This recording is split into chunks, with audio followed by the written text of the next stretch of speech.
Oh, yeah.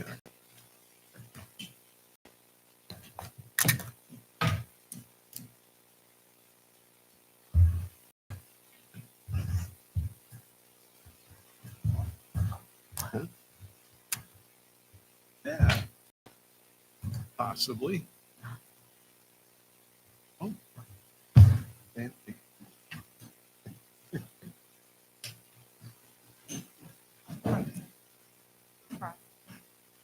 J-Dub. Sorry? You have to think about listening. You're up. Fine.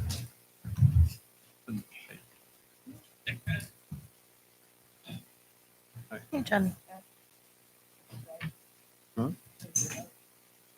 I am occasionally.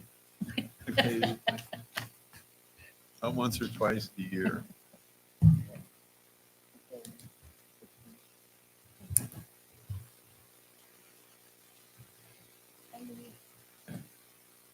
Yeah, that way you can print it out, hold it up. Yeah, you're doing your job.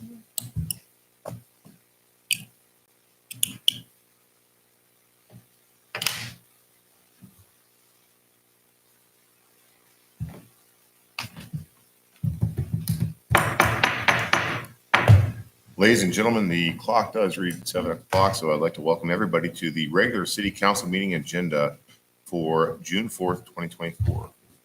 Roll call, please, Ms. Klein. Member Wyrick. Here. Member Levens. Here. Member Volter. Here. Member Neary. Here. Member Neiman. Here. Member Kelly. Here. Mayor Baker. Here. City Administrator Fawcett. Here. City Attorney Edmondson. Here. Full house. I always appreciate that. As we rise currently to for a moment of silence and the Pledge of Allegiance, I'd like to remember Louis Doyen.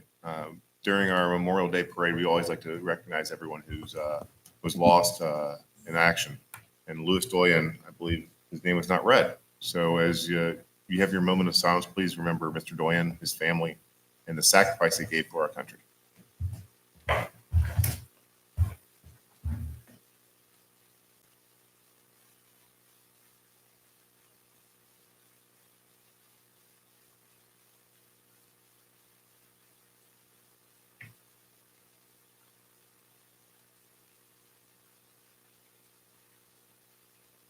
Pledge allegiance to the flag of the United States of America, to the republic for which it stands, one nation, under God, indivisible, with liberty and justice for all.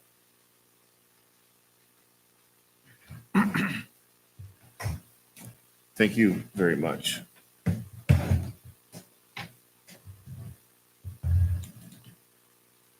Next on the docket would be the mayor's report. That's my report. So we were just speaking of Memorial Day, so let's talk about Memorial Day. What a beautiful parade it was. Probably one of the more complimented ones we've had in years. Everyone's talking about how pretty the avenue looked, how the flowers looked great, how many people we had participating in it. So I want to give a big thanks to all the people who made that happen in our city, whether it was volunteers for the VFW or whether it was the Public Works, the police department, the fire department, city staff. They all came together to make sure that everything worked and was beautiful. It was. So we look forward to next year, and we really appreciate everybody's coming out for that very special moment. Next on my mayor's report is Route 8. I can't tell you how many text messages, emails, people walking down the street asking me, when's Route 8 going to get fixed? Well, got good word. Today, Administrator Fawcett, myself, and Rick Lucas drove the complete Route 8. It's not open yet to the public, so please don't go driving down there just yet, but it is looking very good, very stable. You said 20 plus new drains. Right under the road. Yeah, so that's the water that caused the problems. 20 new pipes going toward the river. Yeah, from the culverts down underneath the roadway. Yeah, so that's been 5-6 years in the making. Did you say 20 or 28? 20. 20. That is allowing us access to Silver Grove, Fort Thomas, and more importantly, Fort Thomas and Silver Grove to Dayton to buy our goods and wares. But yeah, so it's been a long time happening. We've taken this down to Frankfurt. We've met with Jim Gray. Big thanks out to him. Big thanks out to our representatives and our senators that have made this happen. Because we were a cul-de-sac for the last 5-6 years. And the next month or two, you're going to see it opened up to the public. And we can't wait to travel all the way to Silver Grove. I don't know. The lady asked if it will become Route 8 again. I don't believe so. I think that it's no longer going to be a state highway. I think, in fact, that it may become a road maintained by the city of Fort Thomas. That was early discussions at one point. So I think it may be a local road.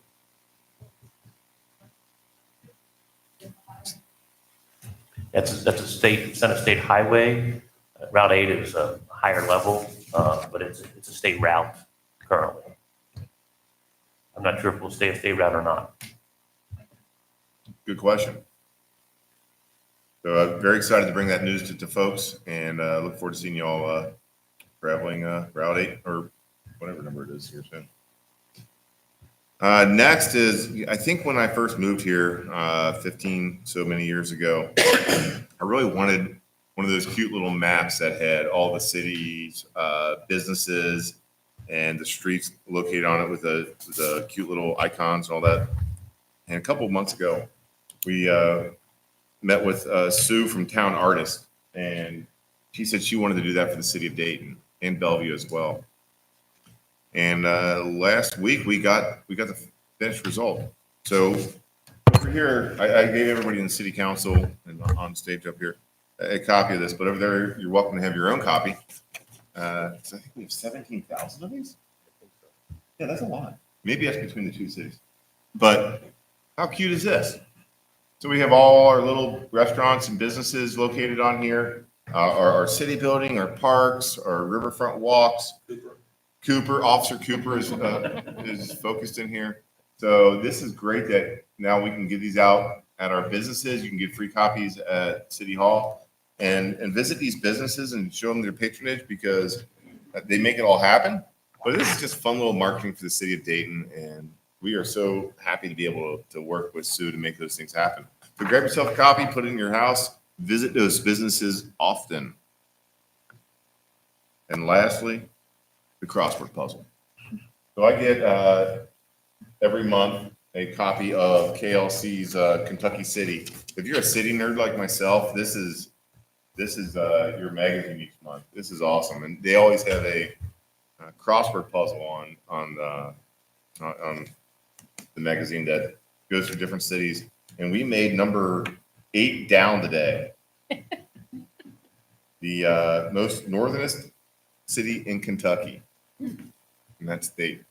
So get your copies, hot off the presses, fill out your crossword puzzle, beat me because I'm not fully done.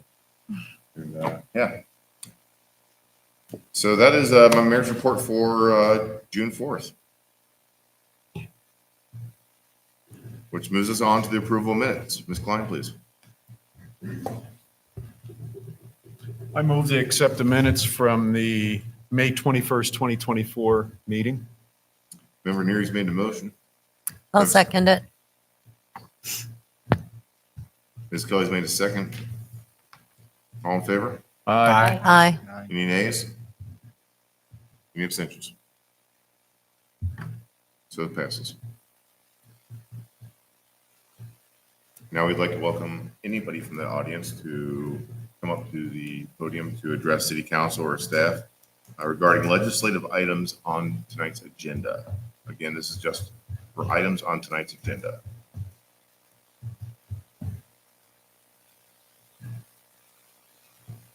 Okay, we're going to close that out. Moving us right along to the ordinances. The first is a second reading of ordinance 2024-6. Ms. Klein, please. An ordinance amending section 32.21 of the Dayton Code of Ordinances to change the dates of city council meetings. After some discussion with the council in previous meetings, we determined that the first Tuesday of the month was a bad day for meetings because of holidays, election days, things of that nature. So they decided to change it to the second and the fourth Tuesday of the month. That will start, if this is adopted tonight, next month in July of this coming year. Move to accept. Motion's been made by Mr. Volter. Do I have a second? Second? Second by Member Neiman, which opens up for comments. Any comments regarding this ordinance? Roll call, please. Member Levens. Aye. Member Volter. Aye. Member Neary. Aye. Member Neiman. Aye. Member Kelly. Aye. Member Wyrick. Aye. The ayes have it, 100%. Mark your calendars. Next up is the second reading of ordinance 2024-7. Ms. Klein, please. An ordinance adopting the City of Dayton, Kentucky's annual budget for the fiscal year running from July 1st, 2024 through June 30th, 2025, and estimating revenues and resources and appropriating funds for the city to the full extent authorized by KRS 82.082 and interpretive case law. This is the second reading of the ordinance. Jared Parks, Assistant City Administrator, went through the ordinance in the budget in detail last meeting. If you have any questions, we're happy to answer those for you. We have a motion to accept ordinance 2024-8. I'll make that motion for 2024-7. Member Lovins has made the motion. Do I have a second? Second? Second by Member Neiman. Opens up for discussion. Any discussion regarding 2024-8? It's -7. Oh, I'm sorry. I skipped one down. -7.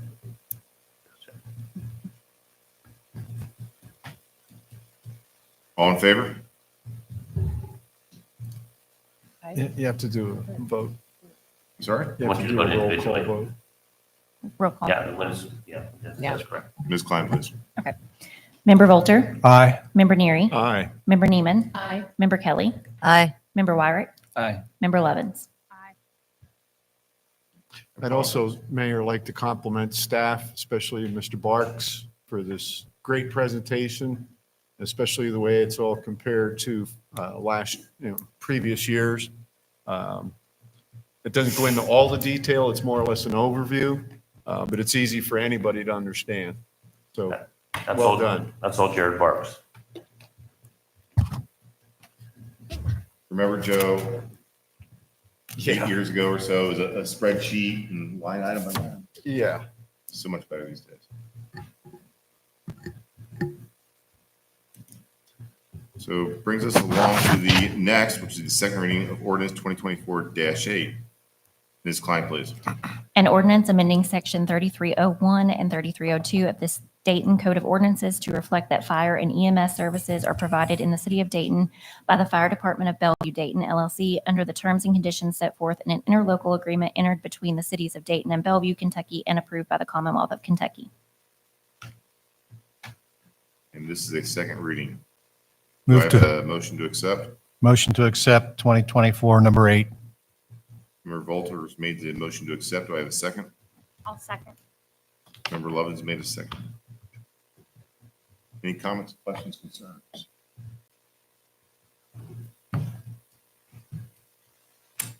Roll call, please, Ms. Klein. Member Neary. Aye. Member Neiman. Aye. Member Kelly. Aye. Member Wyrick. Aye. Member Levens. Aye. Member Volter. Aye. And the ayes have it. And the last on the docket for ordinances is the first reading of ordinance 2024-9. Ms. Klein, please. An ordinance of the City Council of the City of Dayton, Kentucky, vacating a portion of Kenton Street right-of-way pursuant to KRS 82.405. So this is in connection with Order Resolution 2024-10R, which involves the development that Mavis is sitting here in the front is doing on 7th Avenue between Boone and Kenton Streets. This is a infill, I think it's 7 units, 7-unit attached housing. And we're going to talk more about that in a minute. There's a development agreement, but in order to do this, we are deeding a portion of the right-of-way. There's an alley there right now that is in pretty poor shape. That goes, it's basically Kenton Street, that continuation of Kenton Street, but it's not an improved road really. And we reached a development agreement with Mr. Mavis that he's going to contribute half the cost of putting a new alley in there, along with the city's half costs. In exchange, we're going to transfer a small section of right away to the Enterprise Development. Currently, right now, it's woods, not maintained, and so this will be nice. It'll be a nice addition, and it's property we're not using right now, but we'll discuss more of this in a minute. This is the first reading, and I have to get a consent signed by you tonight if this is, we'll have it in place, and when it's approved at the next meeting, if it is approved, then the mayor will sign it too, but we have to formally consent. Since you're a property owner on one side and we're on the other side, we have to consent to the closing this alley, and you get half the alley, we get half the alley, and then we're going to transfer that whole section, that portion to you as part of the development agreement. That makes sense, kind of complicated. But the alley will still be open to the public. Yes, the alley, this won't touch the actual area where the vehicles go. This is a right of way to, I guess, the west of the alley. And it's currently unused. It's overgrown. It's a big little hump of a hill there, and it needs to be, in order to do this alley, we have to take that hill out and prepare for the alley work itself. I had a question about the asphalt. Yeah. Is that now or later? The asphalt, I mean, talk about that now or it's later. going to be concrete. Right. Yeah. I have a question. What's that? I didn't know whether to ask about now or later. Yeah, let's talk about it later because this is the first reading, and Okay. we'll get more details, and you can answer questions too when we get to the order resolution. Okay. So again, that's just the first reading of ordinance 2024-9.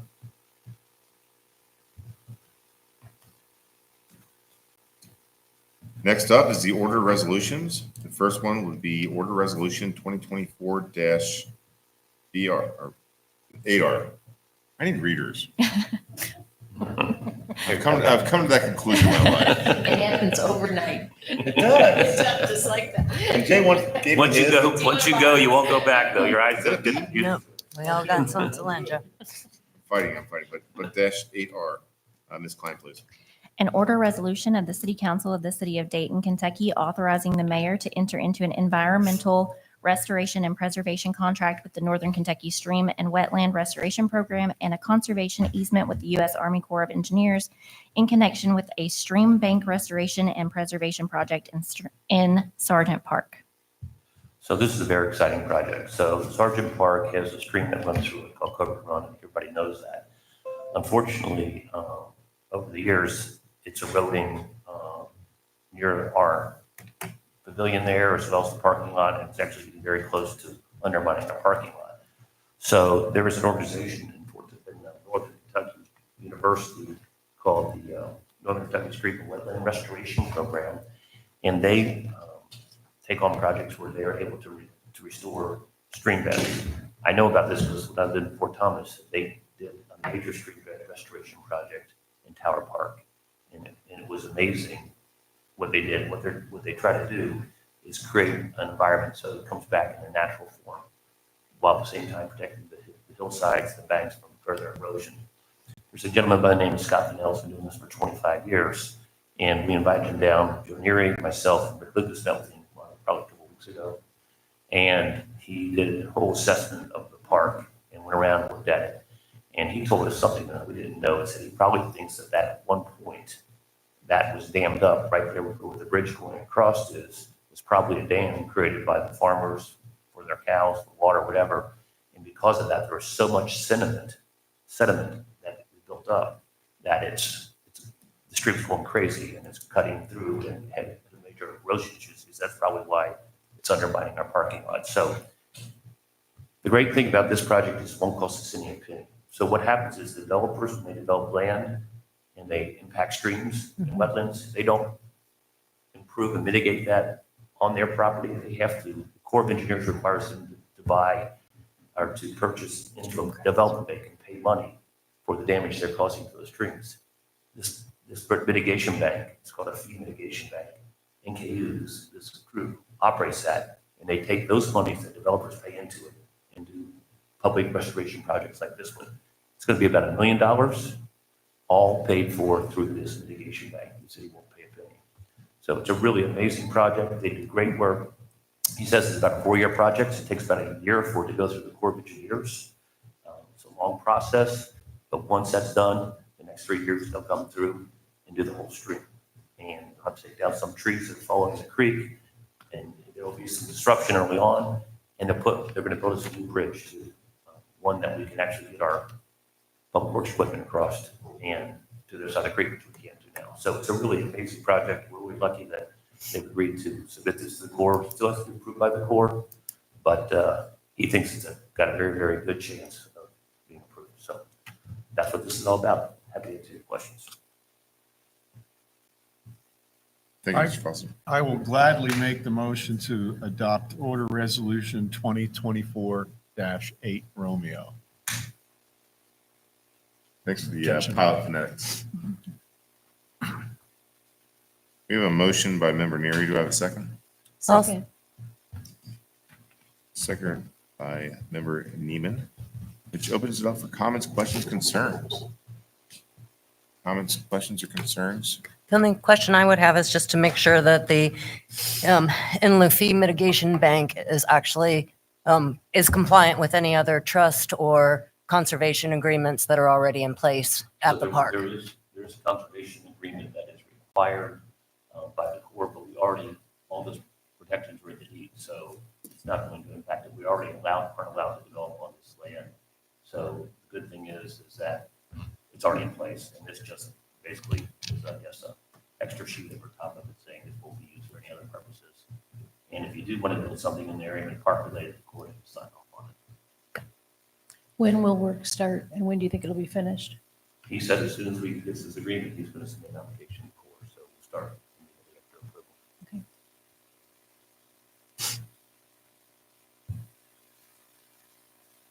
Any other comments, questions, concerns? I want to thank you, Jay, for bringing in Mr. Fennell for something like this. Too many people, no, a lot of people have put in thousands of volunteer hours. When you came in on board as mayor, you opened up Sergeant Park. We took down all the fencing and everything. Yeah. And the erosion is the problem, mostly from the developments upstream, up in Fort Thomas, quite frankly. And we've had some major trees fall across the creek too, which is more than a volunteer group or public works should be able to handle. With what Scott described as the project and his proposal for the project, this is a game changer for Sergeant Park. It really is. So thank you for bringing him in on Thank you. this. This is amazing. I said, thank you. This is amazing. I wouldn't have known about Thanks it for if I putting this wouldn't have together. known about it if I had lived in Fort Thompson along those trails. Mhm. I just watched what they did there. It was amazing. Within 2 years, it was back. You couldn't even tell that really much work had been done. So I think it's a remarkable difference Great. if it's accepted. Mr. Neary, I appreciate your, me as a mayor opening it back up, but I probably wouldn't have known so much about Sergeant Park if it wasn't for you and you and Barry Baker's countless hours of volunteering, cutting different types of brush and all the different things you've done. So appreciate all the work you've done to that. Just trying to make my neighborhood better. I hope that's why we're all here.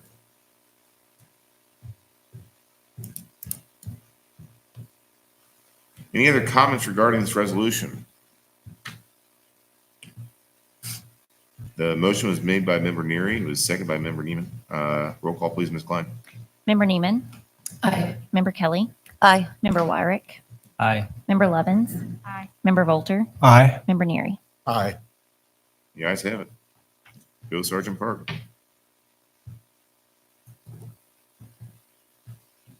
Next on the docket is Order Resolution 2024-9 Romeo. Ms. Klein, please. An order resolution authorizing the city administrator of the city of Dayton, Kentucky to execute and deliver an application to the City of Dayton Planning Commission to facilitate site plan review of the High Point Townhome development subject to one of the city's receipt of all outstanding payments in lieu of taxes together with penalties thereon from Manhattan Development Company LLC and affiliates, and two, the execution and delivery by SSWM Development LLC of a declaration of easement encumbering certain city-owned real property upon which High Point Townhome Development is proposed to be located for the purpose of advancing the city's Riverfront Commons Trail access path, authorizing the mayor to execute and deliver such declaration of easement, and further authorizing the mayor to execute and deliver of such other instruments and agreements as may be required to facilitate the installation, construction, and equipping of the real property with the trail access path. That's a mouthful. This is Brendan Sullivan Development. Brendan's here. Just a second. I'm going to give a little background first, Brendan, and then bring it up to speed. So this property is located literally right up the hill here to the right of Berry Street. These are very attractive townhomes that Brendan showed us early models of. And these are conditions that we are putting on this in order for us to submit an application to the Planning Commission to approve those. This area has what we call a view shed that when you come up Berry Street, we intentionally left an opening there to the river so the buildings will go there. We are planning to put the trail there that will connect to an ADA accessible path down to the river trail. We've got some funding from South Bay Partners to do that. And this Friday, we're submitting a grant to the OKI for funding to design and construct that. This will be great because right now, if you're ADA accessible or you have a child in a big carriage, the only way you can get to the trail is either down the east end or the west end. Sort of like the issue we had with the fire trucks. You have to go one way or the other to get down. There is a path going down a little past Berry Street, but it is not ADA accessible, and it really is designed for SD1 trucks to get up and down to service their easements there. And I ride a bike and it's electrified, and even with electrified bike, it's really hard to get to that trail, and it's dangerous if you're in a wheelchair, you can't use it. So we want to make the path that's ADA accessible. The master development agreement calls for an access to the lower trail in this area, so it's already set forth in the the master development agreement. But Brendan, go ahead and you want to talk more about the development itself and answer any questions the council may have. Yes, thank you, Brendan Sullivan, with the developers site that varies.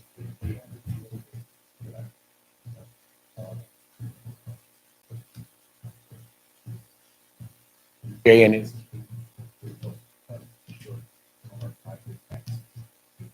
Manhattan development, Manhattan Boulevard, kind of moves around, allow for us to get this access. It is actually for the entire site, one end to the other. And it's awesome. The activity that was out there at about 5 o'clock tonight was thing. There's just tons of people up there. But as you had said before, it's really hard to get down to that bike trail, right? Like one of them's not the ADA accessible. This is probably a little bit of a more difficult place to get to because it's at the highest point, but it's at the midpoint. So it'll require a little bit of switchbacking, but Jay has requested from our team to be able to deed a piece of our property or grant an easement through there. We told him that we'd like to work with the city to make that happen and accommodate them any way we can. We think it's not only an asset to the development, but our site as well. So sort of a real positive. So once these conditions set forth in the resolution from that, which you just read, we will then we get authority to the mayor to sign the application to get this before the planning commission. So you're working on making that happen. Yes, sir. Yes. Any questions? Thank you all so much.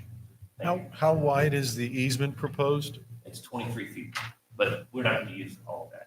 But the easement right now is it's basically that view shed, but we'll use only a portion of it. The trail's like 10 feet. So there's also a back plan strip. In order to get out of that last unit area, you have to kind of back in into that easement area and out. So we'll have to separate the car traffic from the people. So I think they're working on it now. We don't have the exact dimensions of the easement yet. Our city engineer is working on that. We won't sign anything until that's been agreed by all the parties. So, but it's 23 feet is the overall easement. And will that construction, is that already included with the South Bank Phase 2 and 3 of the Riverwalk? Yeah, Or is so this- all the stuff that's going on was all anticipated by the original development agreement. So the idea is that we'd love to be able to construct the ADA accessible at the same time we're doing phase 2 and 3, but I think phase 2 and 3 we're going to get done this year. We won't be able to do we won't be able to do the grant until next year, because we won't know until October whether we get the grant or the grant. Okay. So, but we're hoping phase 2 and 3 get done, the KYTC signs off on it finally, they've had it for a while. So that will be done, and probably, if we get it done this year, that'd be great. This would happen next year if we get the grant. So, hinges on that. But I think it's a very good possibility, because this is a congestion mitigation grant, which really supports this type of access. So. And that's due Friday. We'll submit that Friday.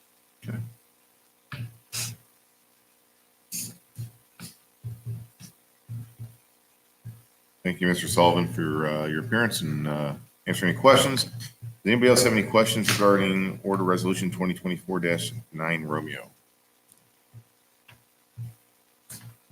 Do I have a motion to accept? I'll make that motion. Member Neiman's made his motion. Do I have a second? I'll second. Second by Member Kelly. Any other comments, questions, concerns regarding this ordinance? Or order?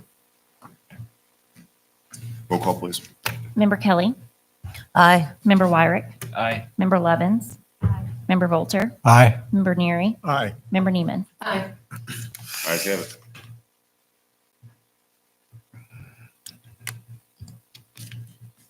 Moving us right along to the last order resolution on our dock tonight, which is 2024-10 Romeo. Ms. Klein, please. An order resolution of the City Council of the City of Dayton, Kentucky, declaring certain city-owned real property located at and around Kenton Street and 7th Street to be surplus property, and authorizing the mayor to execute and deliver a development agreement providing for the disposition of such surplus property as permitted under Kentucky law. Again, this is the property I mentioned previously when we were talking about the vacation ordinance. This is basically a development agreement with W. Davis that basically allows him to contribute towards the improvement of the alley. We have a major stormwater issue there. The good thing is we're working with SB1 to be able to capture that water at the bottom of the alley and put it into the stormwater system. They would give us initial okay to do that. And so I think he'll also need to have a storm detention area as part of this development. And we've also got okay to tie that in as well. So not only is it going to fix that alleyway drive, which is in very poor condition, people use that as a train stop. There's emergency, it's also there where our vehicles get down there.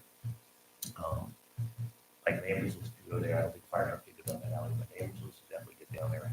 So we're trying to address the stormwater issues, trying to improve the alley because he's going to enter into the attached buildings at the rear. And there will also be parking behind the buildings. And so that's why we're giving him a portion of this right of way that we're not using.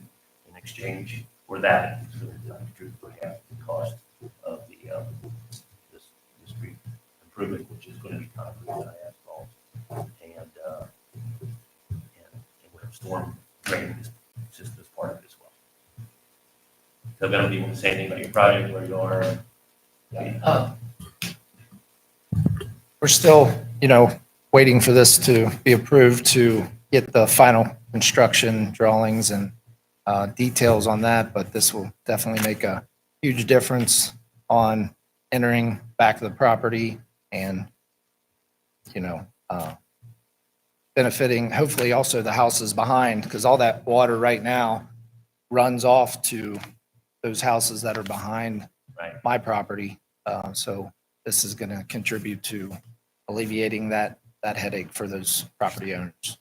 There's a city street behind this property, and that has some dangerous trees on it. We hired somebody to take those down, and then on his property, guys, right, to take down. I got to the same guy, use the same guys to take down some dangerous trees they had as well. So when do you think this gets approved? Do you think they'll be able to start to take that? I would say later this fall, by the time all the final drawings and engineering's done on the concrete portion of the project. Right. Yeah. This is really exciting because this is a major built housing development, high-end housing in the city. And we have other lots like this, not any, the really, I mean, this big was unusually a lot this big, but it, you know, at the great point now where people want to invest in the community, and I think we'll see more infill housing opportunities continue in the future as development. What is the address? What's that? I'm over here.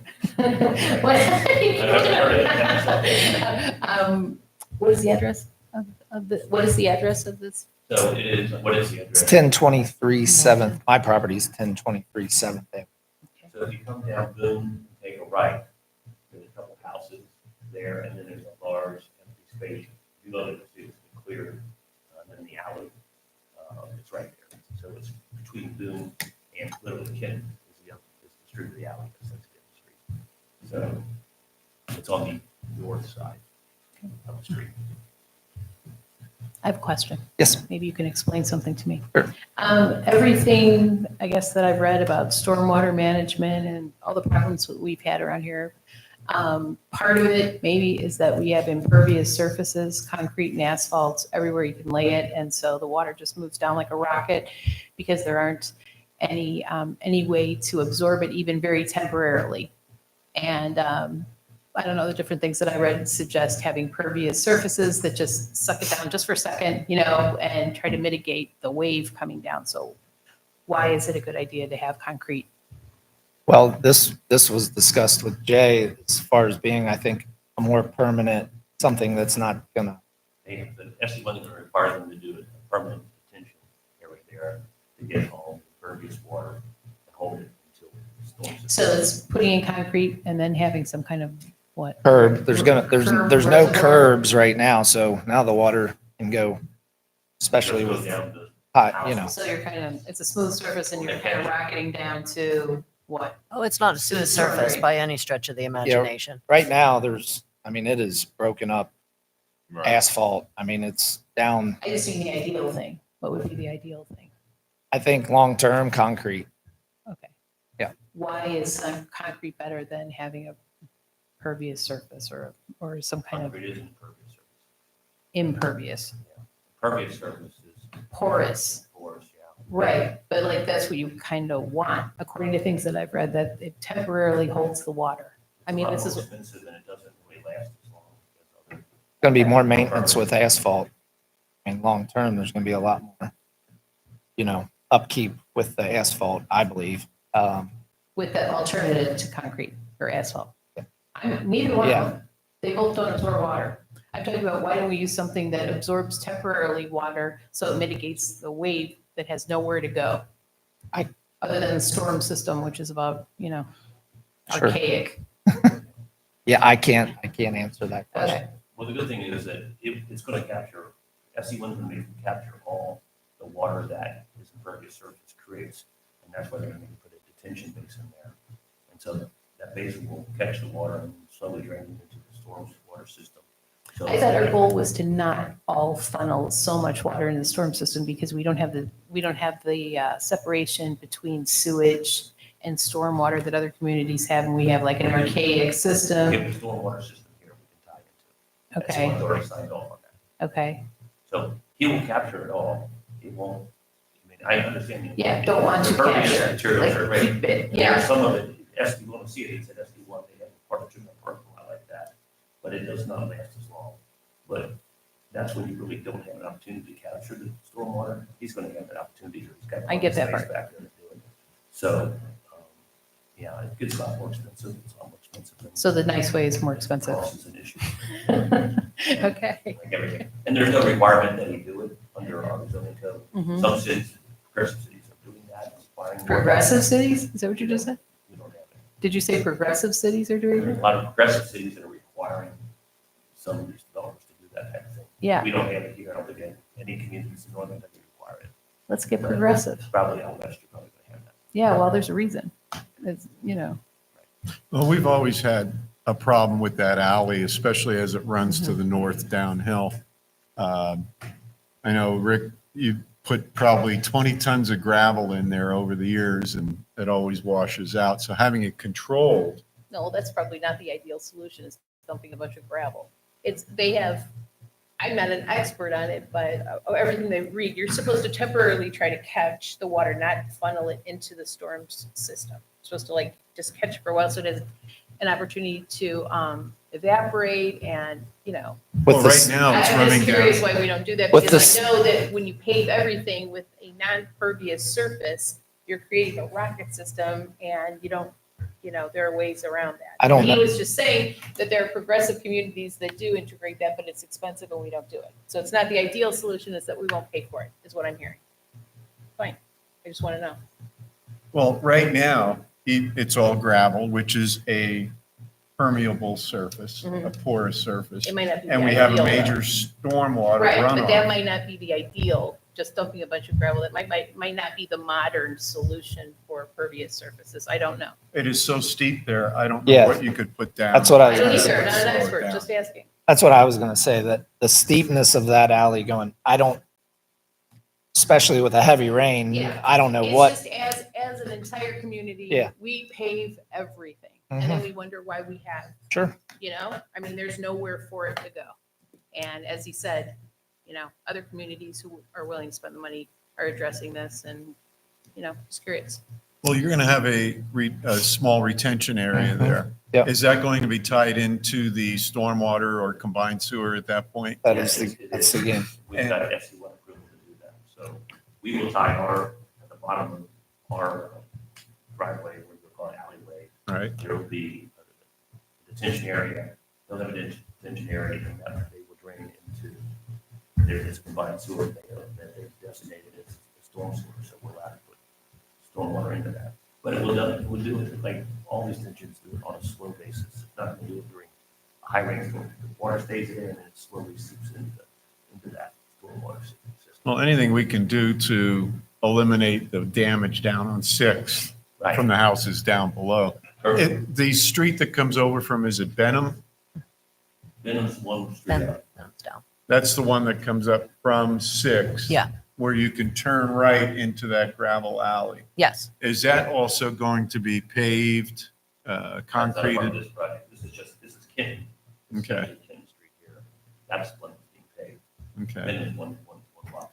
Understood, it's not part of this easement or Right. property that you're dealing with, but I think You we mean need that's where to, the alley starts?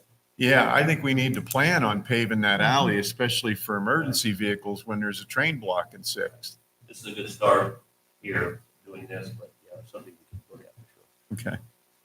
Alex, what's up? You're laughing. I know what you mean about stuff going, Yeah, big boulders going, what? big mud boulders. Oh, okay. What, like you understand what I'm talking about stormwater and trying to slow it down since second, yeah. I'll show you pictures. Yeah, it's crazy. I mean, I've seen videos on Facebook from people who live here. It's absolutely nuts. I mean, well, actually, just this last rain on Urban Terrace, flooded cars and so, yeah. More to tell. It's just rackets down. Yeah. While you're here, take this What? consent Fifth of form. May. Would you Fifth of May. get the sign for Yeah. presence, because she's a notary, so we'll get done here. Are you, anything else from Toby? No, good luck with it, sir. Thank you. Thank Wow. Come on, Ben. Come on, let's go.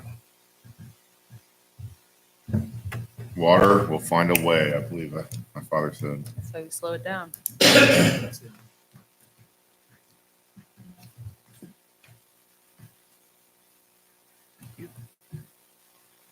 So that was order resolution 2024-10 Romeo. Do you have a motion to approve? Motion to approve 2024-10R. Member Volters made the motion. Do I have a second? I'll second it. Second by Dr. Wyrick.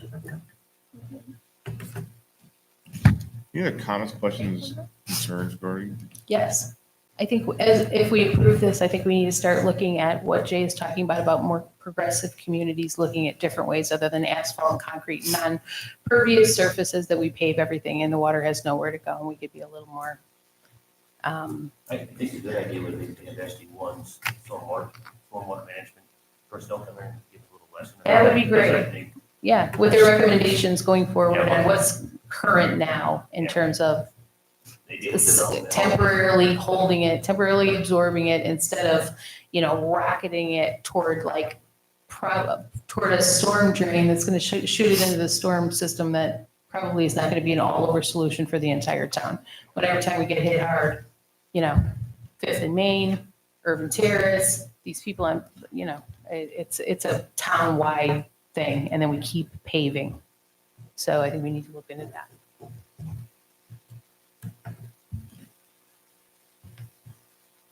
Any other comments regarding 10 Romeo?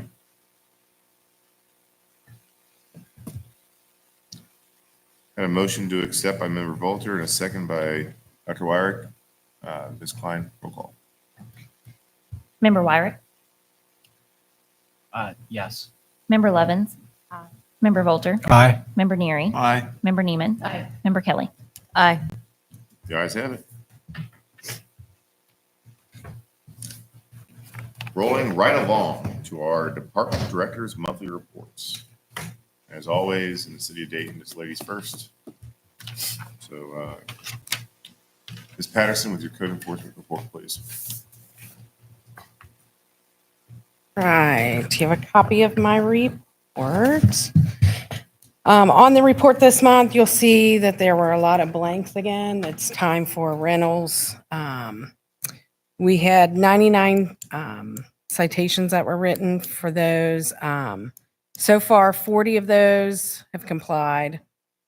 About half of the 59 Angie's working on, and the other half we have not heard from. So we're working towards that again, getting those all paid.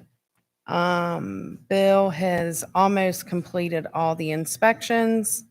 I think 81 are still to be scheduled. And it looks like 63 of those are between two pieces of property. So I know he hasn't been to Velo yet. I don't think he's been to Manhattan. So yeah, you have any questions?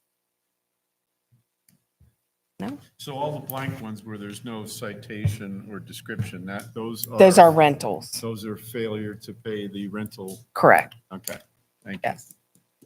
Because I noticed they were all from out of town, pretty much. A lot of them are. Usually are. And I'd like to say the project that he's working on is going to be, it's going to be great. Because that has sat vacant and overgrown, and it just was, it was a mess. So it's, What percentage of landlords do you think are out of town? Landlords? oh gosh, I could probably run you a report on that. No. Just I guess maybe 65. 65? Mm-hmm. I'd say more than 50%. Yeah, Okay. for sure. And what's out of town? Sometimes out of town. could be Well, that's Bellevue. true. That's true. Sometimes out of town could be. Well, if we're talking Dayton residents that own properties, Right. I'm going to say it's more like probably upper 70%, 75 Wait, maybe. what? Are you talking about people that live in Dayton that own a piece of property? Right. People that maybe live in Newport or Bellevue or Fort Thomas? Or are you talking like out of the state of Kentucky? I am talking, do you live in Dayton and have a rental property in Dayton? What percentage would that be? Maybe 25, Wow. about 25%. Yeah, Oh, yeah. Mhm. And a lot of those are units that maybe they live on the first floor, they're renting the second floor, that type of thing. You've got my curiosity. I'll have to look at that tomorrow now. I don't know. I think I have a preconception and I still thought. Yeah, It is yeah. a- But I'll give you a number tomorrow. All right. And it's Thank- ironic on strong towns. I know Jared's on that also. Had an article not too long ago about cities adopting the rental inspection program and how that's improved safety for the residents, quality of life, and it's also improved property values. Mhm. So we're not the first ones, but it's a good, Right. great program. So it's a great program. Yeah. It's not just high grass. Right. Right. All right. Thank you. Thank you, Ms. Patterson. Earlier today, I heard Rick Lucas of Public Works say that he always goes last, so we'll let him go second tonight. You'll regret that. I guess Green Devil Lane's officially closed today. The fire and police all know about it. We started on alleys last week. We're getting 2 or 3 done a day. And then biggest thing is when they started removing some of the electric down on Green Devil Lane, they killed the power to our park. And so when we used to have concerts and stuff on the basketball court, there's a electrical box there with about, I don't know, 20 outlets in it. And now that doesn't work. So that's, and I talked to Duke about it. They said, well, maybe you'll have to come off the transformer, whatever's inside the park. That's all under concrete. It'll be very expensive. They may have to come off in Berry Street, but they're not going to do it. So it's going to be a cost out of us, and I don't think that should be right. Because, I mean, unless somebody can go higher up on Duke, I mean, that's going to be very expensive. We still have power line concession. Oh, yeah, everything works except for that box and the 2 20-amp services along Green Devil Lane right there. And so now that, I don't know. So what about the developer that is developing the Well, I property? haven't never talked to the developer. I mean, we would probably have to get with the developer, or the school may have to be involved too. And we actually need that box for that park. Ball field lights. Yeah, all that works. Okay, Yeah, so everything just works. like basketball. Yeah, the box, it's about the size of this, a little bit shorter. And you open it up and it's got like 20 outlets in it. And we can run any kind of band or anything on basketball court. We can't run it from the unit we have there in the park. We have to come from a different source. Yeah, we'll have to come, I mean, ideally would probably have to come from Berry Street because it's going to have to be buried underground. And then you're going through the baseball field instead of concrete and all that. Sounds like another discussion here in schools. Right. When we talk about the parks, put that on the agenda too. And they need it too for their year-end Right. events They and, probably utilize it more than anything. right. And then, really, that's about it. I mean, we're busy. We're going to start on the walking trail here in about a week or so. And Greendale, of course, the Berry Street ramp works and everything. While you'll give the report on the top of Yes, Berry. I'll talk Yeah. about that. Yeah. But other than that, that's all I have. If anybody's got any questions? Yeah, on that flood that we had coming down Main Street a couple of months ago. And I know a lot of people were obviously upset about it, a lot of cleanup involved. SD1 came and cleaned out that culvert behind Public Works building that really caused all the flooding, Yes, correct? that's been taken care of. They actually put a trail in off our back lot down to that. There was some people on SD1 didn't even know that was there. And it's a big one. I mean, it's probably 60-inch pipe. And once they get that open, then there's no other issue. I mean, 4th Street, it doesn't flood anymore. But a lot of streets flooded that last trip when that drain up top was clogged. And you've got a lot of development going up in Fort Thomas up there. Right. And we're handling it pretty good. I mean, it was just that one event. Oh, yeah. I think we've done a good job addressing our stormwater issues. These are new ones cropping up now that we Right. never really had before. Key is you gotta keep on checking out these streams, make sure that it's clogged up. And, you know, the pipe's still flowing freely, so SD1 usually does a pretty good job with that, but I think they just overwhelmed with all the rain. they had. And there may be some areas where we could probably put in some mid-sized retention bonds too. I mean, especially up on the hill to try to slow it down. Because, I mean, Urban Terrace, I mean, the way, when it rains, I don't think there's any kind of material you can put on that street that would slow that water down. I mean, when you're getting an inch of water, every 15 minutes, you're not gonna slow it down. I mean, but it's been handling it pretty good. I mean, yeah, we're always gonna flood a little bit right there underneath the underpass, but I mean, because it's not normal the way it rains anymore. But I think if you can slow it down at the top of Irvin Terrace, that would help it. So that's it. Anybody got any questions? Okay, thanks. Thank you, Mr. Lucas.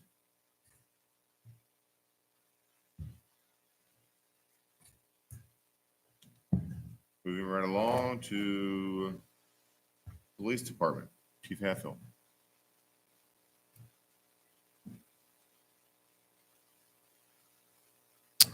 All right, y'all have my report. I was in a little bit late. We had a new officer started on Monday, so that took a lot of time. So he will be here next month, introducing to the council.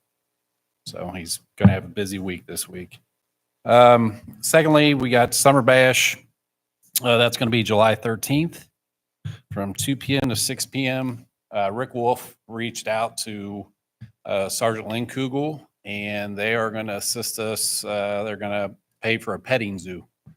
So we're going to have a petting zoo added to that, the Summer Bash, and try to get a little bit more inflatables for the kids to play on.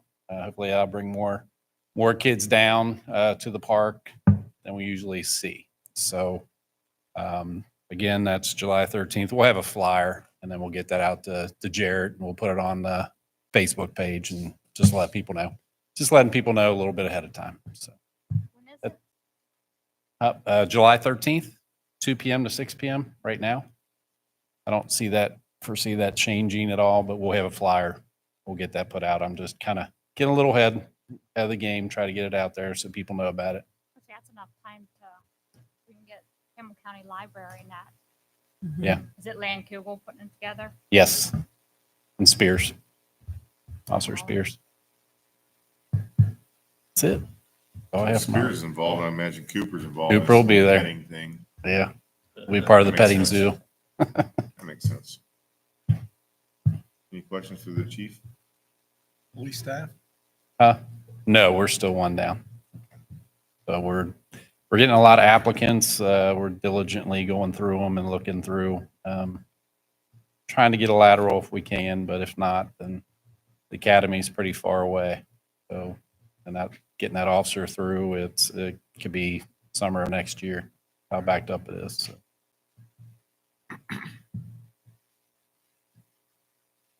Any other questions? Are we going to have the same resource officer next year? Yes, Officer Brendel is coming back. That'll be his third year. So I believe he's going to be signing another contract for next year. I don't foresee any other issues, I guess, with him not coming back. So he wants to come back. He's been offered to come back. So knock on wood, he'll be back.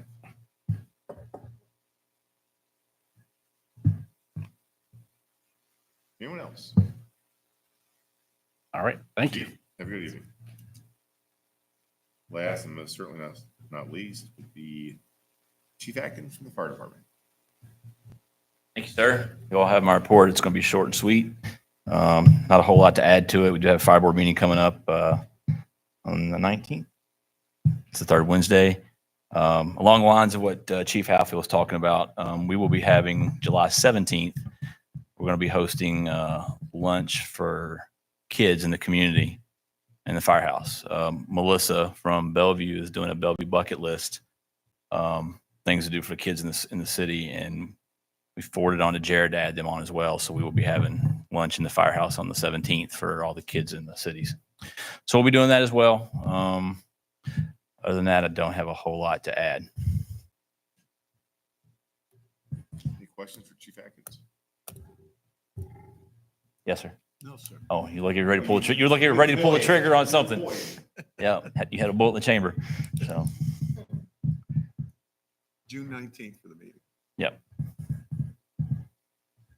other questions? How's 10th going?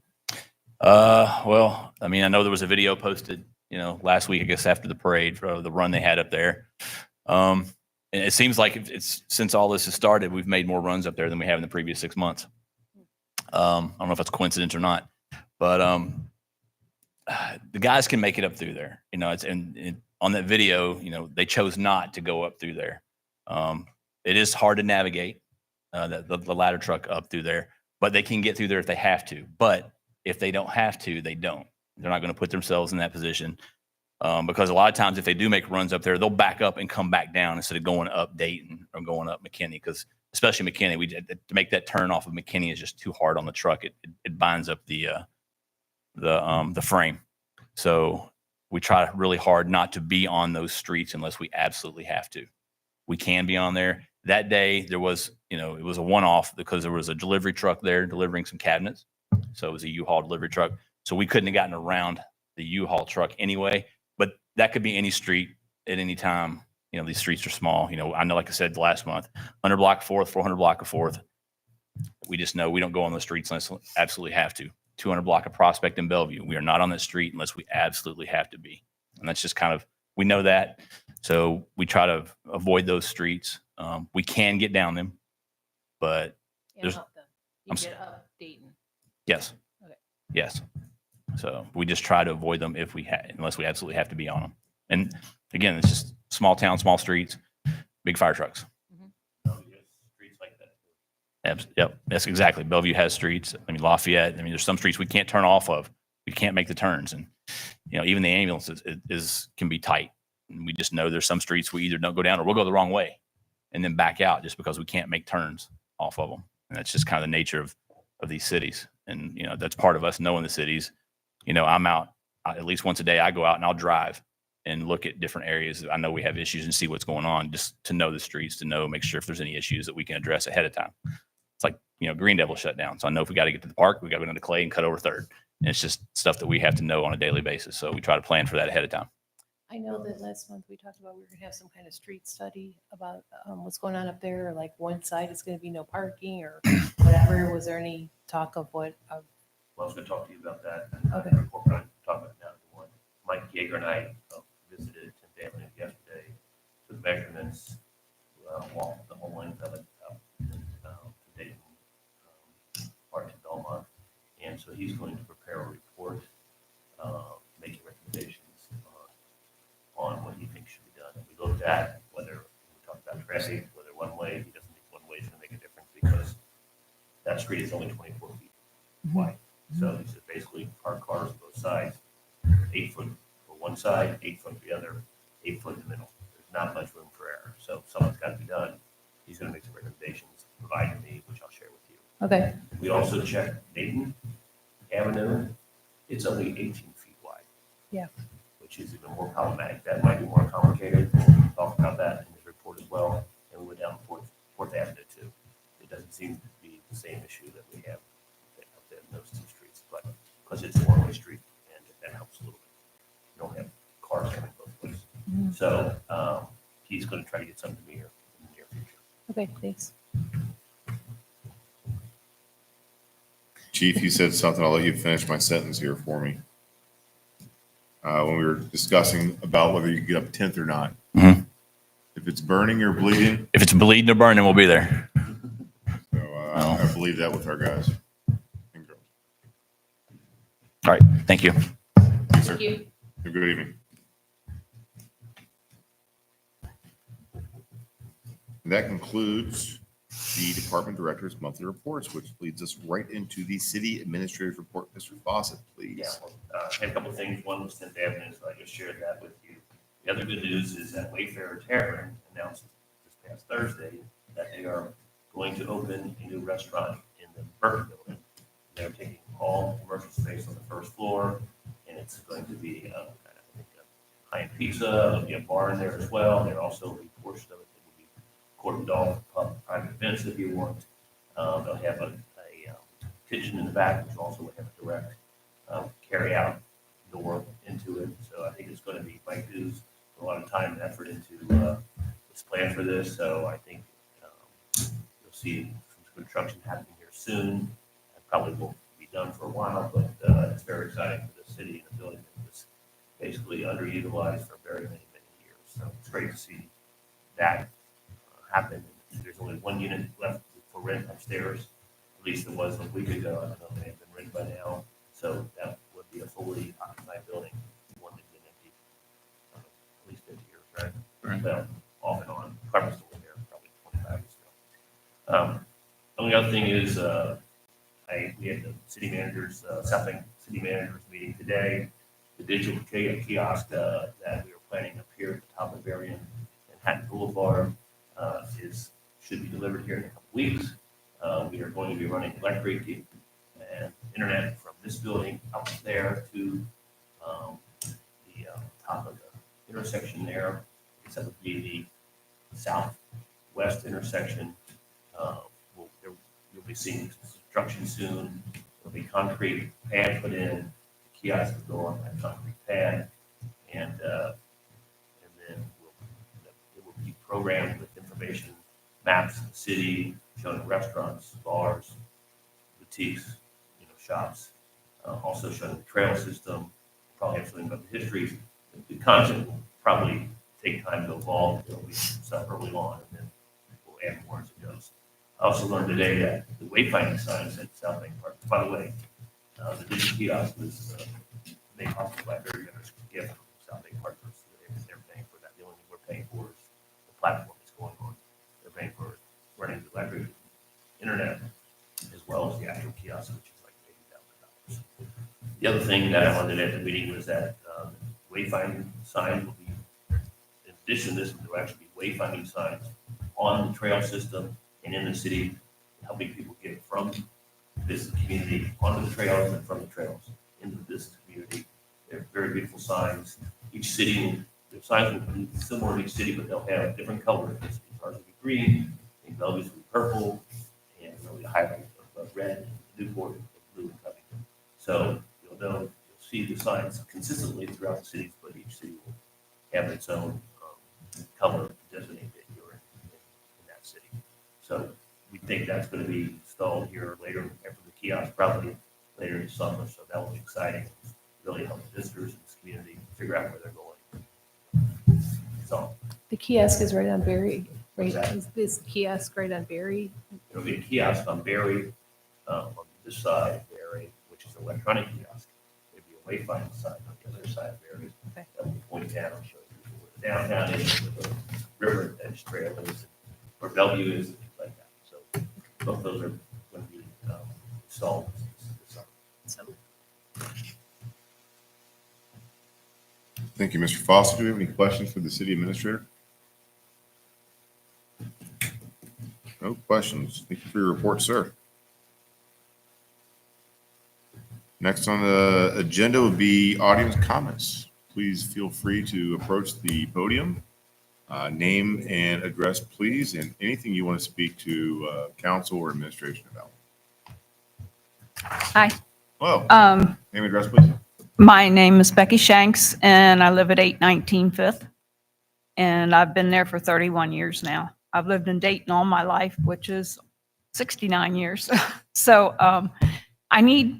first of all, I wanted to express my thanks to everyone who works in this building. This meeting itself has just been phenomenal. I don't know if every meeting's like this, but the last one I attended wasn't this exciting. So this one has been just great. When was the last meeting? I'm sorry. When was the last meeting? Last one I was here a couple years ago.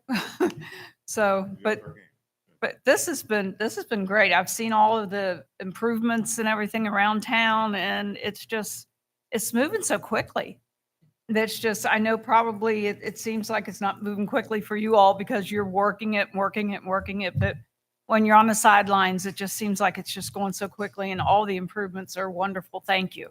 I appreciate all your help. I appreciate all your hard work. And I just want you to know that some of us out there aren't just out there complaining. We really do appreciate it. I know my husband and I were out of town for a while. We came back right before Memorial Day. And when we came into town, we were coming east from, you know, through Bellevue and everything, we got to Dayton, and I always breathe a sigh of relief once I get to Dayton. I mean, you know, it's my home. And when I saw the flags and the banners and of the service people and everything, I was just got cold chills. It was so beautiful. And I just want to thank everyone that had anything to do with that. It was beautiful. But having said that,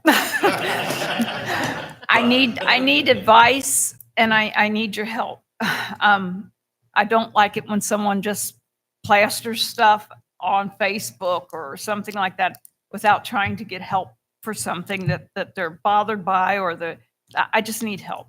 I don't know where to go. Like I said, I live at 819 Fifth, which is actually the first house coming from Main Street over. There's the Wiseman's house, and then our house is actually the first one on Fifth Street. There's faces. I don't know now if you say it faces Fifth Street or it faces over there onto Main Street. And like a year ago or so, they had a lot of the Wiseman construction had a lot of equipment in their driveway and things, and you all helped me to get that moved out of there because it is residential. It's not commercial zoning. And I thank you for that. It's much improved with that. And I had asked about their garage because they still house a lot of equipment in their garage. And I received a letter saying that you can't dictate what they own the property. You can't dictate what they keep in their garage. Well, that makes perfect sense to me. And so I said, okay, you know, that I let that go. Okay. But what they're doing now, I mean, business is booming and good for them. They're good workers. They have great product. You know, they lay great concrete and stuff.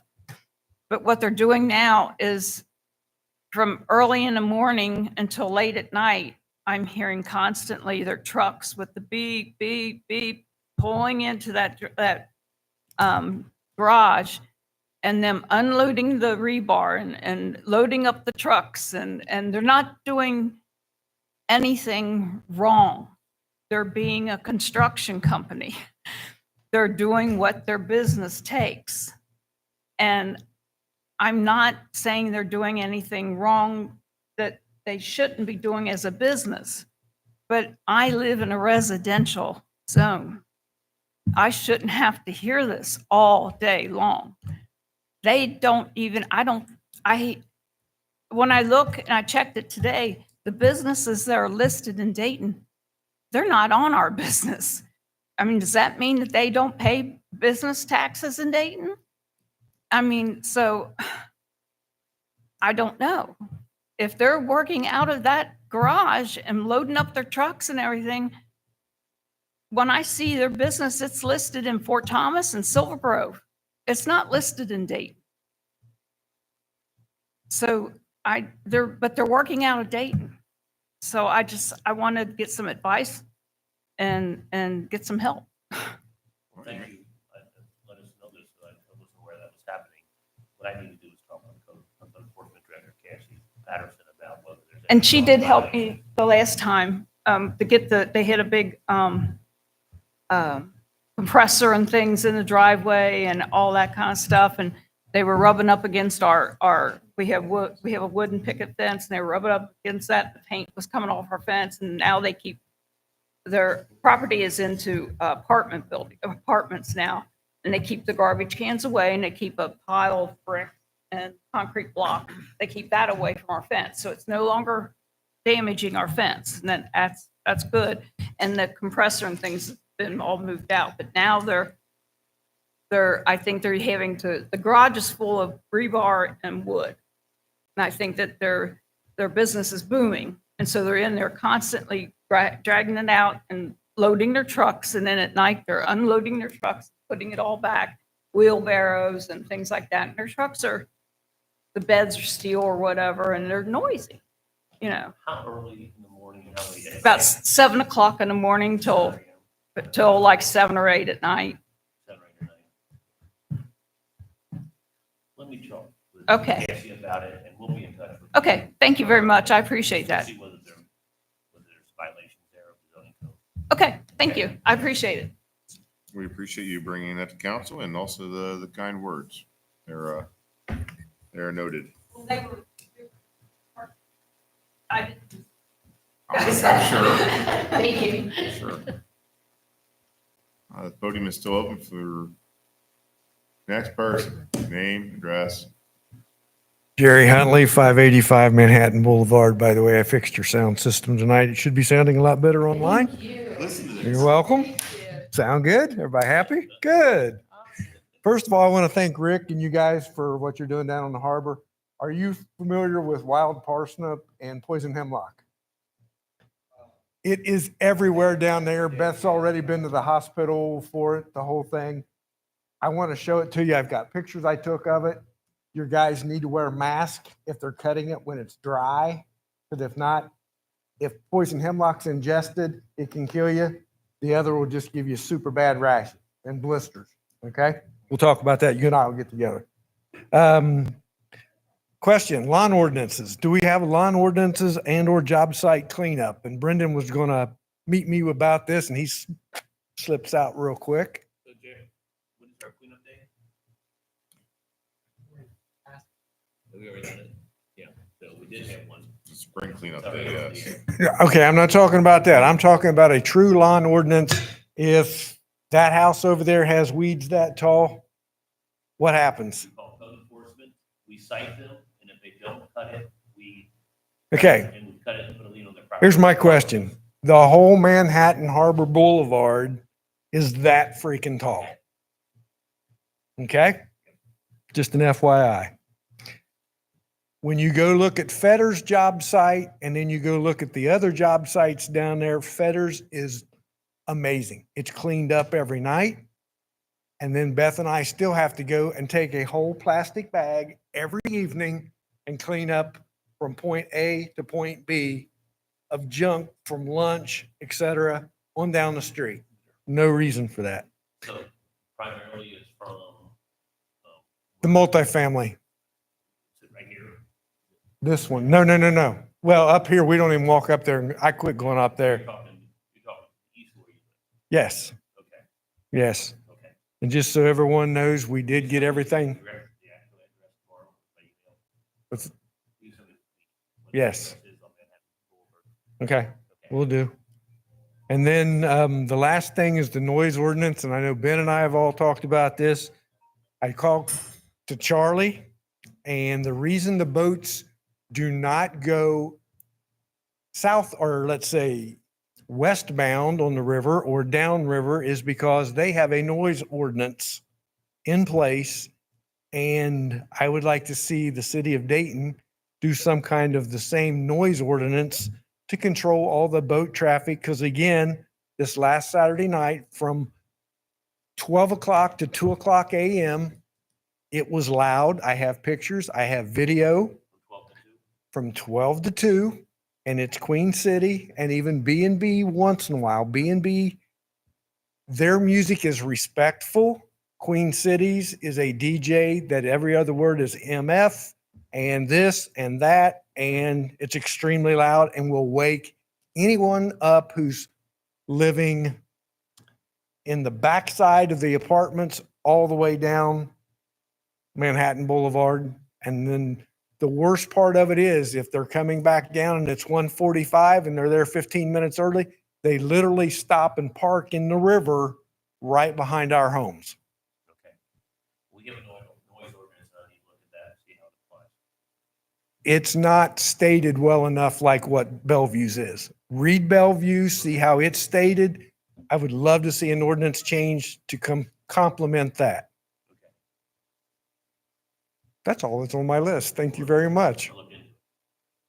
Thank you. Thank you, Mr. Huntley.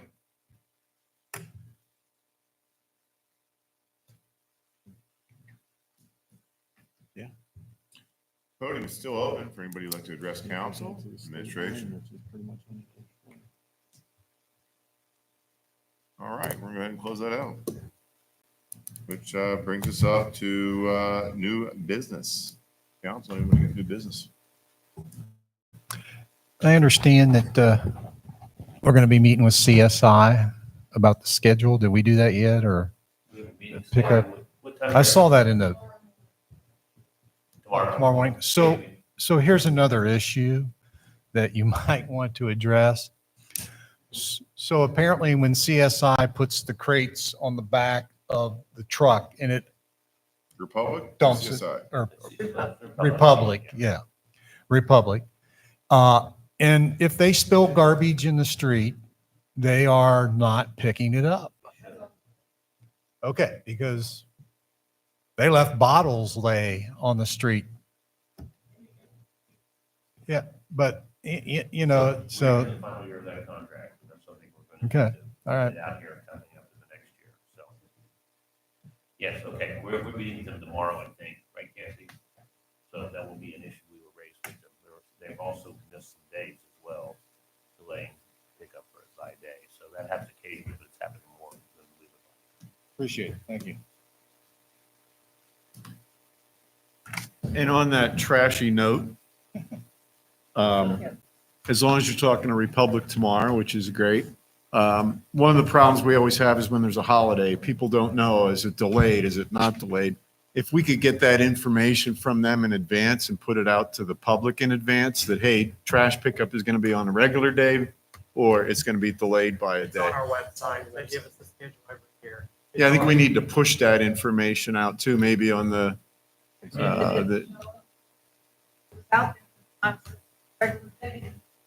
Right. Yeah, so just to coordinate it better with Republic on that. Absolutely. And on another crappy issue, I was going to bring this up last month, but we were running late. 9107, removal of excrement required. Okay, not a popular subject, but I see so many people walk around with dogs. I love dogs. I spent a lot of time over the past month down at Sixth and Berry area. The number of people that do not pick up after their dogs, it's embarrassing. And it's the same way along the flood wall. And it, primarily in our parks, which is everybody's property. We shouldn't have Public Works having to clean up after somebody else's dog or having to worry about it. People don't go in the park because of all the dog excrement. I think we need to enforce this, and I'm not sure how to enforce it because under 9107, which is from 1993, the civil offense is actually more like a code enforcement that we can put a lien on the property. Right, I'm talking about in public spaces. I don't know how other cities handle this. I'd like to double or triple the fine for city parks, but Yes. how can we approach this to reduce? I'm getting complaints from Right. John Q. Public too. I'm not just noticing it myself. How can we make this ordinance stronger or emphasize it with John Q. Public? We love dogs, but you know, not everybody loves your dog's excrement. I think it's a good idea to look at it. It sounds like this ordinance probably needs to be updated. Let's kind of look at what other cities are doing in this regard. I think maybe the best way to do it might be through code enforcement rather than a civil offense, which is the old way of doing things. So let me look into it and see what we can put together. Okay, I appreciate that. I mean, it's just very annoying. Joe, on that note, I've been walking the flow walk. They're using the doggy bags, but I guess because there's no trash cans up there, they're just throwing the bags on top of the flow walk. Right. It's disgusting. Yeah, I oversharing, but I walk my daughter's dog a couple days a week in Bellevue, and they have garbages everywhere. I mean, they really do. So it's like you can pick it up, and you know you're not stuck with Where you working? in Bellevue. And but it's like if you get stuck with that bag, you know that there's only one block that you have to carry that bag around. Like they really have a million garbage cans, so it's We've installed a lot on the trail. I mean, last year we put up several. Do more. Maybe we'll just put up more. Yeah. But Are there even- any on the flood wall? On Yeah, top? we added one at Gateway, the other one on the other side down further. But I think they have 3 or 4 on the floor. Area.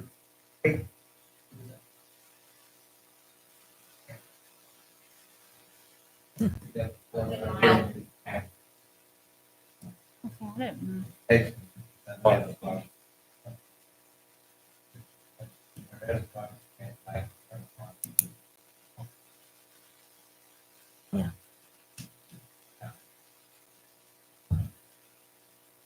I think we just need some community awareness on this to be, it's public property and we don't want to have to put up with it. It's just laziness, quite frankly.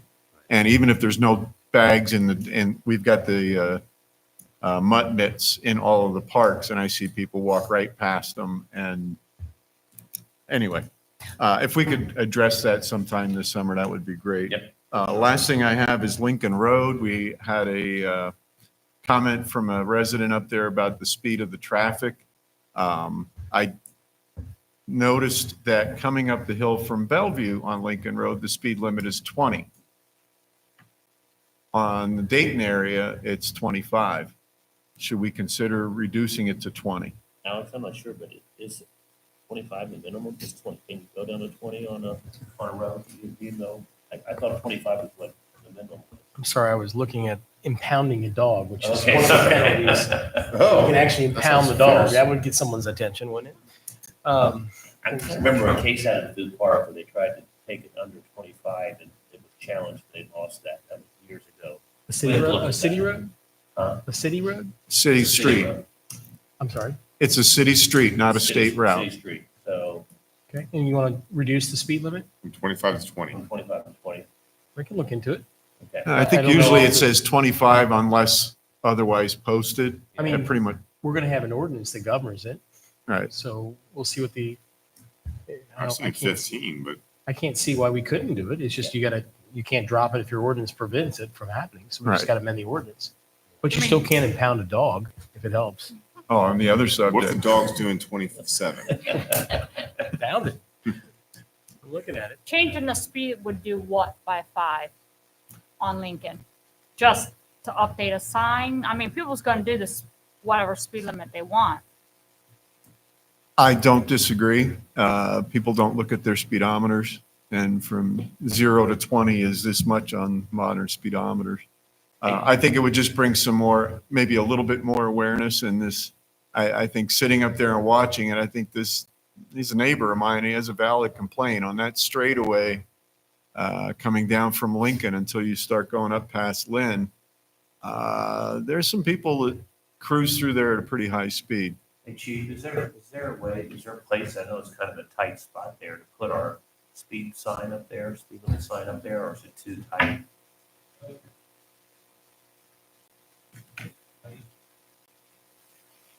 Okay.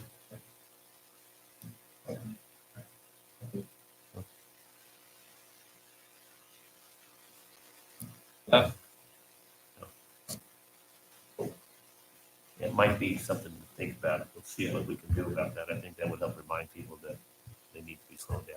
Yeah, there's already 3 or 4 25-mile-an-hour signs. But it's nice to let them see how fast they're going. A lot of people don't realize they're going. Oh, the electric ones, yeah. Yeah, 35 miles an hour. Yeah. Yeah, so, and then that also gives us an opportunity to do some enforcement up there too, if it Right. continues.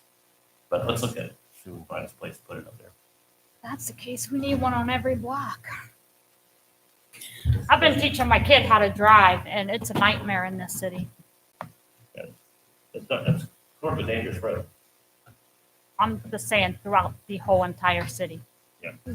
They asked for some signs. We talked to them about some signs. Have those signs gone up yet, Rick?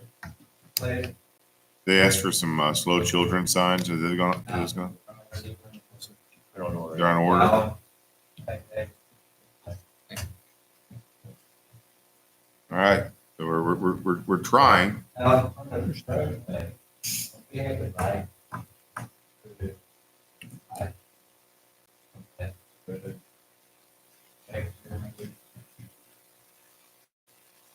An easement.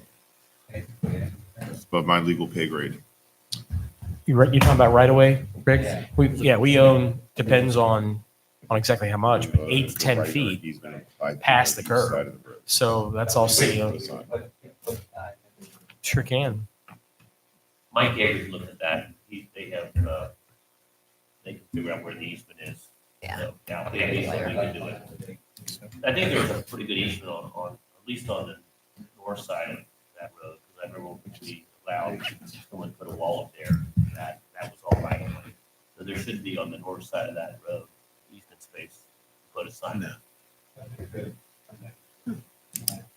Like I said, part of the problem is nobody looks at the speedometers go up to 100. Agreed. Yeah. Any other new business from council? All right, I've got two small things here.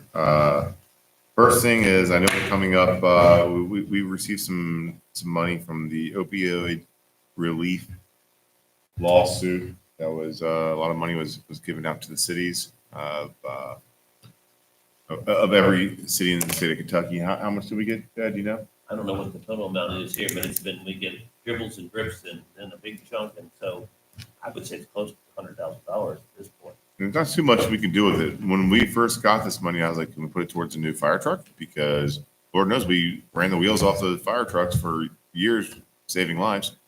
And they said, no, you can't put it towards apparatus. All right, so The problem with the money though, Mayor, is that it's very restrictive on what you can use it for. that's what I just explained. And that's what all the city is trying to figure out, is how can we use it in a way that the settlement, requires you to use it. Right, but that's okay. Yeah. That's cool. So we've been talking to other cities, so this is just kind of keep your ears perked. I'm not 100% in favor or against it yet, but about pooling our resources with the money that we received, the money Southgate received, the money that Bellevue Newport received, and pulling it with Campbell County to hire resource officers that would be mental resource officers to be able to respond.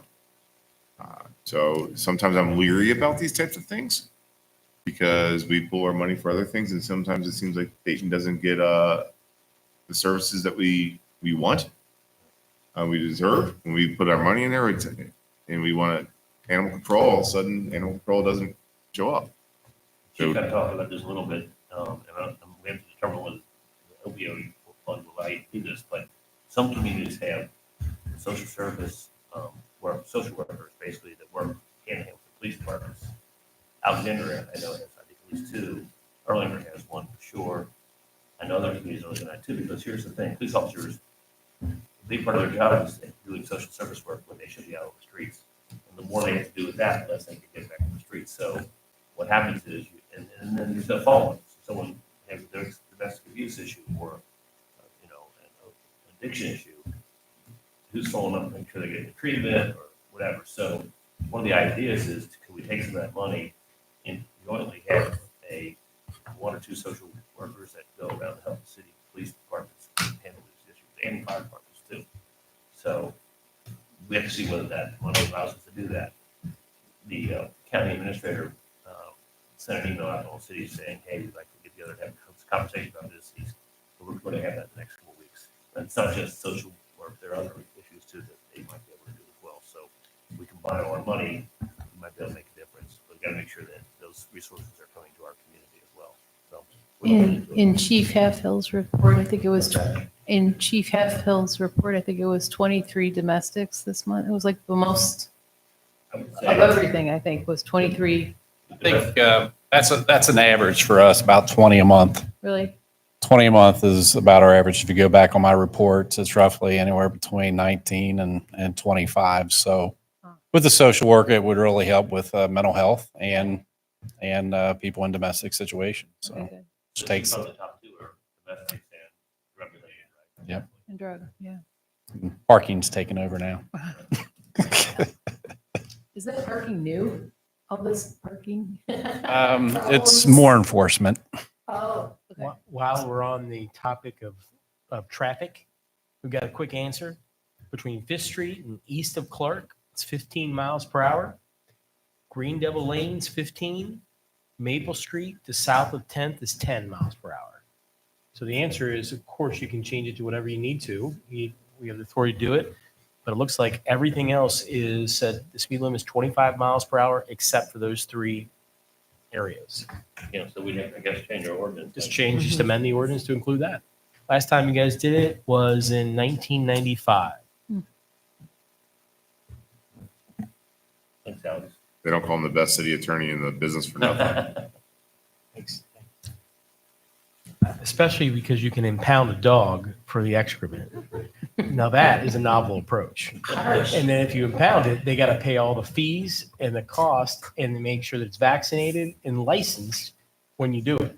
So can you imagine how upset that owner would be of that? of that Well, they dog? shouldn't have let the dog do his business in a park. I agree. That would It's solve very the problem. Maybe cameras. I was just, I wanted to bring that up, but, I Yeah, don't want well- to get a big brother just yet on dog. I know, but it works. And you're only allowed to have 3 dogs. You knew there's 3 dogs in the city of Dayton. Well, yeah, you The only have max. 2 arms. You can't have 4 Right. dogs. So 3 dogs. That's silliness. 2 cats. No pigs. 0. All right, last thing I have on new business, and this is real simple, is July 9th will be our next city council meeting. And they'll be past the 4th of July, so I hope everybody has a very safe and happy Independence Day. And remember why we celebrate it. Do I have a motion to adjourn? So moved. Member Neers made the motion. Do I have a second? Second. All in favor? Aye. No roll call? All right, let's go. Roll call. Oh, you wanted to roll call?